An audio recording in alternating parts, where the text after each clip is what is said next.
মুখ থুবড়ে পড়েছে খাগড়াছড়ির ক্ষুদ্র নৃগোষ্ঠী শিক্ষার্থীদের মাতৃভাষা শিক্ষা। শিক্ষকদের প্রশিক্ষণ না থাকা ও ক্লাস রুটিনে বিষয়গুলো অন্তর্ভুক্ত না করায় চাকমা, মারমা ও ত্রিপুরা সম্প্রদায়ের শিশুরা মাতৃভাষার শিক্ষা পাচ্ছে না।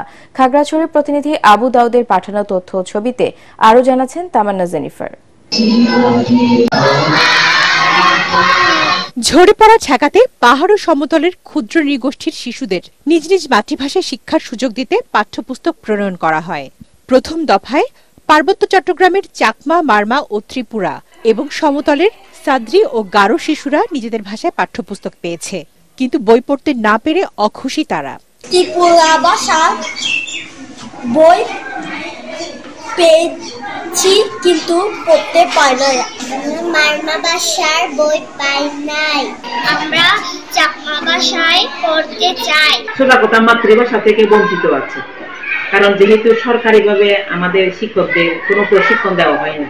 অনেকটা দায়সারাভাবে চলছে তাদের প্রাথমিক শিক্ষা। এজন্য প্রশিক্ষিত শিক্ষক নিয়োগ এবং তাদের পিটিআই এর প্রশিক্ষণ কার্যক্রমে অন্তর্ভুক্তির তাগিদ দেওয়া হয়েছে।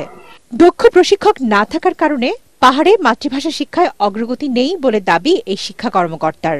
তারা আঞ্চলিকভাবে বলতে পারে, কিন্তু ওই যে লিখার ব্যাপারে তারা একটু দেখা যায় যে আসলে তারা অনেকে পারে না। বই যায় স্কুলে, কিন্তু এটার কোনো চর্চা নেই। টিচাররা এগুলো পড়াতে পারে। ভাষা ও বর্ণমালাগুলোর বিলুপ্তি ঠেকাতে মাতৃভাষার পাঠ্যপুস্তক ভূমিকা রাখবে বলে মনে করেন সচেতন পাহাড়িরা।